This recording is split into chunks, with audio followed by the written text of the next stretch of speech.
I just filled up my car with gas and was about to pay when something felt off. The cash in my pocket had turned to ashes. I stood there in shock. A sense of unease crept into my mind. I rushed back to the villa, picked up the scattered bills from the ground, and threw them out the window. I watched the bills dance in the wind, praying that my thoughts weren't real. But the next moment, those brand new bills turned to ash in an instant. To confirm my suspicions, I needed to test again. I took a Van Gogh painting from upstairs, opened the villa door, and placed the painting at the threshold between the indoor and outdoor areas. Then, something strange happened. The indoor part of the painting was intact, but the outdoor part began to rot rapidly. I couldn't believe my eyes. It had disappeared, turned to ashes. I stared at the half-destroyed painting. I had to figure out what was going on. I grabbed a hammer and started smashing the wall, but what I saw next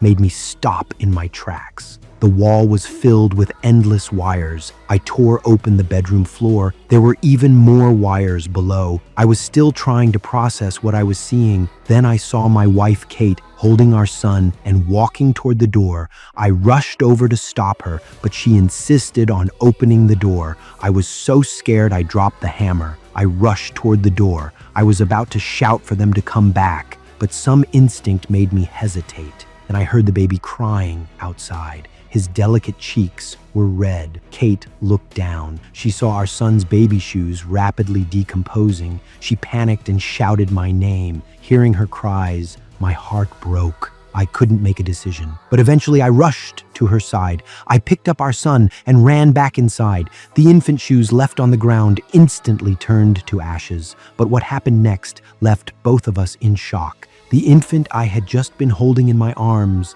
had grown into a 7 or 8-year-old child in less than a minute, and all of this had begun just a few days earlier.